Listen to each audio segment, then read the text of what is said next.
Bonjour à tous, je m'appelle Laura Prioul, j'ai 21 ans et il y a un an maintenant que j'ai été agressée physiquement, frappée, violée.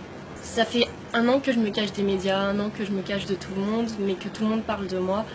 Je n'ai jamais parlé parce que je ne voulais pas faire le buzz, parce que j'avais peur, parce que je ne veux pas entendre parler de moi comme ça, parce que je me sens vraiment salie par cette histoire.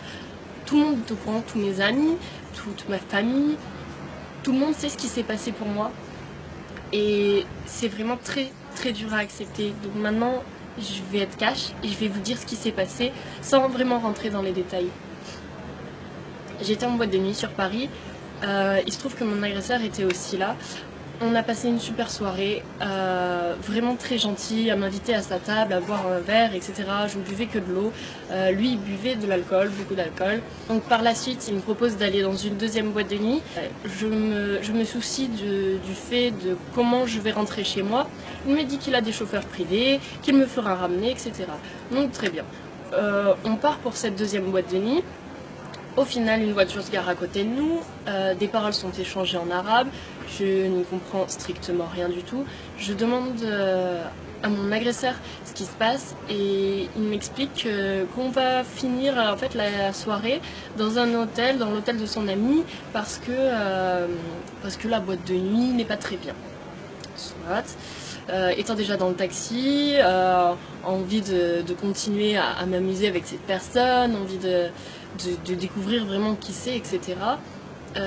J'accepte le fait d'aller dans cet hôtel. Donc on arrive à l'hôtel, nous sommes 4 personnes, une fille, un homme, mon agresseur et moi. Donc dans cet hôtel, nous continuons à faire la fête, à s'amuser, à rigoler, à regarder des vidéos.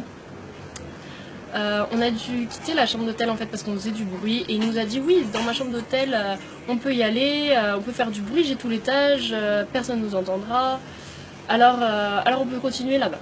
Donc très bien, on décide de tous aller là-bas. Donc je demande à la fille si elle vient et au mec, ils me disent que oui, qu'ils doivent parler avant, qu'ils vont arriver, qu'ils prendront un autre taxi. Donc nous on descend, on prend un premier taxi, on va à l'hôtel, persuadés que les personnes allaient nous rejoindre à l'hôtel pour continuer cette fête, on va dire. J'y vais sereinement. Donc une fois dans la chambre, on met de la musique. On continue à danser, à faire la fête et on était proches et à un moment on s'est tous les deux embrassés en fait et il a voulu me rembrasser et j'ai tourné la tête et ça lui a pas plu. Je me suis fait frapper d'un coup et je n'ai pas vraiment compris ce qui se passait sur le moment parce que dans ma tête tout était beau et tout se passait bien. J'ai voulu me défendre et cette personne m'a refrappé. Je n'arrivais rien à faire, rien du tout. Il était vraiment trop fort pour moi, sur moi, à me frapper et cette personne a fini par me violer. Donc après m'avoir frappé et violée, je me suis enfermée dans la salle de bain. Il fallait que je retourne dans la chambre parce qu'il y avait mon téléphone, je devais prévenir quelqu'un, je devais appeler quelqu'un, il me fallait de l'aide, je ne pouvais rien faire et je suis rentrée dans la chambre. Il se trouve qu'il était normal, il me demandait mais pourquoi tu pleures, pourquoi tu t'es blessée, qu'est-ce que tu as fait, est-ce que tu veux de la glace? Il a appelé pour qu'on m'emmène de la glace, vraiment très bizarre. Une autre personne complètement et du coup je prenais mes affaires doucement, j'essayais de me rhabiller doucement pour pas réveiller la bête en lui on peut dire et après avoir pris mes affaires je lui ai regardé dans les yeux et je lui ai dit mais tu es un monstre parce que je devais le dire et c'était vraiment très bizarre comme action, on peut dire. Et après lui avoir dit que c'était un monstre, il m'a poussé violemment sur le lit et a arraché mon vêtement qui était vraiment tout arraché. J'étais vraiment sans t-shirt. Il a essayé de me revioler en me touchant, étant couché sur moi, sauf que j'ai saisi sa gorge pour le stopper en fait. Je l'ai étranglé et il en a fait de même, il m'a étranglé aussi, mais il serrait tellement fort que je n'arrivais vraiment plus à respirer. Et honnêtement, je vais vous dire, j'ai eu vraiment très peur pour ma vie, j'ai eu vraiment peur de finir comme ça parce que je ne pouvais plus respirer. Je voyais noir, des étoiles, je venais de recevoir je ne sais combien de coups et je venais de me faire violer. Je me suis dit que c'était fini pour moi. Sauf que j'ai réussi à basculer mon agresseur du lit en l'étranglant et en le poussant, et j'ai réussi à m'enfuir de la chambre en courant. Il y a une personne qui m'a aidée dehors. Après, je me suis enfermée avec une femme de ménage dans une chambre qui m'a aidée. Les secours sont venus, la direction de l'hôtel est venue me donner des vêtements, la police est venue. Lui était enfermé dans la chambre, ils l'ont embarqué au poste de police, on m'a embarqué au poste de police, on nous a embarqués au même dans 2 voitures séparées pour pas qu'on se recroise, etc. Arrivé au poste de police, j'ai porté plainte, on va dire, mais ce n'était même pas réfléchi de ma part. Au poste de police, on m'a dit, bah voilà, qu'est-ce qui se passe? J'ai tout dit et j'ai pas eu le temps de réfléchir, de savoir si je voulais porter plainte, si je voulais pas porter plainte, ce que je voulais faire, ce que je voulais pas faire. J'ai pas eu le temps de tout ça. Donc après avoir porté plainte, j'ai été emmenée à l'hôpital pour soigner mes blessures, pour me faire des tests ADN, faire des tests alcoolémie, faire des tests pour la cocaïne, faire toutes sortes de tests. J'y suis allée le jour même, j'y suis retournée le lendemain. J'ai eu un médicament à prendre pendant 1 mois qui me détruisait l'estomac, vraiment pour pas avoir de maladie, etc. Parce que oui, cette personne ne s'est pas protégée, bien évidemment. Quand j'étais chez moi, je me pliais de douleur tellement ce cachet me faisait mal. Et c'était dur. Je n'arrivais pas à le dire à ma mère. Parce que c'est trop dur de dire quelque chose de tel à sa mère. Ma mère qui a toujours voulu me protéger, qui a toujours voulu me mettre en garde, qui a toujours été là pour moi. Le fait de lui dire, maman, j'ai été frappée, j'ai été violée, c'est juste pas possible pour moi. Je lui ai jamais dit ce qui s'était vraiment passé. Elle a lu toutes mes plaintes, elle sait vraiment tout ce qui se passe dans tous les détails, mais de moi-même, j'y arrive pas. C'est comme ça, c'est trop dur. Donc, quelques jours après être rentrée chez moi, un blogueur a partagé mon nom dans les médias. Et là,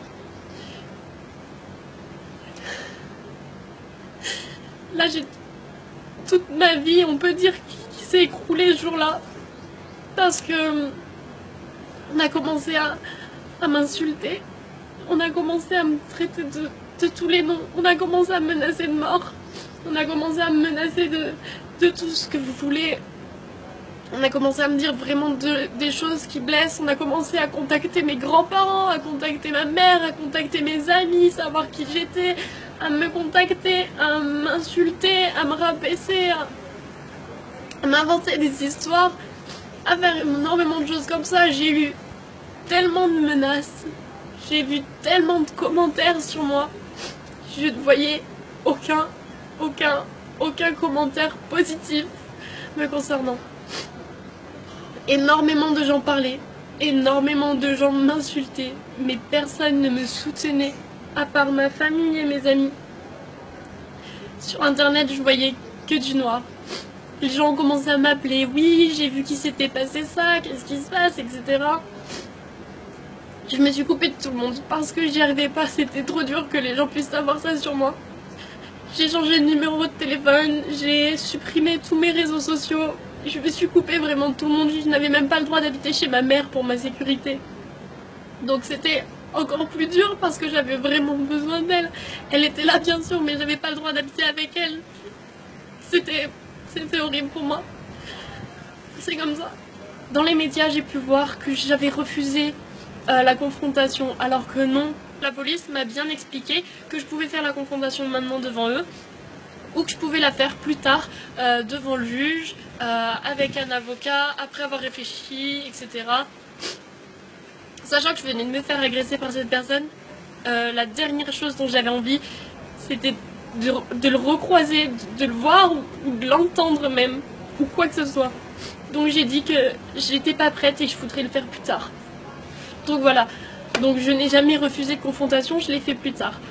Ensuite, on a pu dire que j'étais coiffeuse, que j'étais escort girl, que j'étais chômeuse, que j'habitais à Nice, que je faisais que des défilés de mode, que plein de choses comme ça. Et tout est faux. Après, au Nouvel An, on a dit que des fans de mon agresseur m'auraient retrouvé dans la rue, sorti du lido, m'auraient fracassé, tapé une bouteille de bière sur la tête, etc. Alors que je ne suis même pas sortie pour le Nouvel An, j'étais chez moi dans mon appartement, je n'étais même pas sur Paris, je n'étais même pas dans la ville où les faits se seraient passés. Après, qu'est-ce qu'on a pu dire sur moi? On a pu dire que Laura Prioul a été prise la main dans le sac, elle serait dealeuse de drogue, elle devrait passer devant le tribunal, etc. J'avais une grande possession de drogue, etc. À ce moment-là, j'étais en train de travailler, j'étais pas du tout sur Paris. Je ne savais même pas ce qui se passait. On m'a appelé en me disant ah bon, tu vends de la drogue et tout, qu'est-ce que c'est que cette histoire et tout. Non, je ne sais même pas ce qui se passe. Les gens sont au courant avant moi de ce qui se passe. Tout le monde se permet de me raconter une vie en fait, que je n'ai jamais parlé. Donc tous les Facebook, Instagram, Snapchat, Twitter, blog qui portent mon nom, ce n'est pas moi. Je n'ai jamais écrit, je n'ai jamais ouvert ma bouche, je n'ai jamais rien fait de tel. Au jour d'aujourd'hui, oui j'ai peur, oui je fuis la ville parce que je n'arrive pas à sortir. J'ai peur qu'on me reconnaisse dans la rue, j'ai peur qu'on m'agresse, j'ai peur que toutes ces menaces soient mises à exécution, j'ai peur de croiser quelqu'un qui pourrait dire ah mais c'est elle, j'ai peur qu'il se passe quoi que ce soit, j'ai peur pour ma sécurité, j'ai peur pour la sécurité de ma famille, j'ai peur pour la sécurité de mes proches, j'ai peur pour tout ça et c'est dur pour moi d'avancer avec ça. Écoutez-moi bien, je n'accepterai jamais d'argent pour enlever ma plainte parce que je veux que cette personne finisse derrière les barreaux parce que c'est trop dur, vraiment. Et j'ai pu savoir dans les médias que je n'étais pas la seule victime de cette personne, de cet agresseur. Je sais qu'il y a d'autres filles qui ont été victimes de cette personne. Des médias en parlent, etc. Et j'essaye de me battre pour moi, mais j'essaye de me battre aussi pour ces autres personnes. Mais c'est dur, sachez-le, et j'ai besoin de soutien. Et je suis là aussi pour soutenir ces autres victimes. S'il vous plaît, sortez du silence et allez porter plainte ou je ne sais pas, mais aidez-moi, j'ai besoin d'aide, je suis toute seule contre cette personne. Les filles qui ont été victimes de quoi que ce soit, manifestez-vous, que ce soit par écrit, que ce soit en envoyant quelque chose, des preuves, des messages, en allant porter plainte, ce que vous voulez. Mais j'ai besoin qu'on m'aide pour mettre cette personne en prison.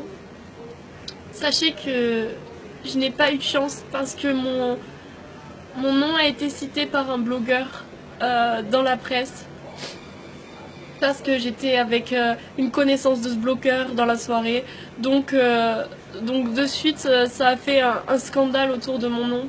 Mais en France, vous êtes vraiment protégés. Personne ne pourra connaître votre identité si vous portez plainte. Même votre famille peut ne pas être au courant du fait que vous ayez porté plainte pour telle ou telle raison.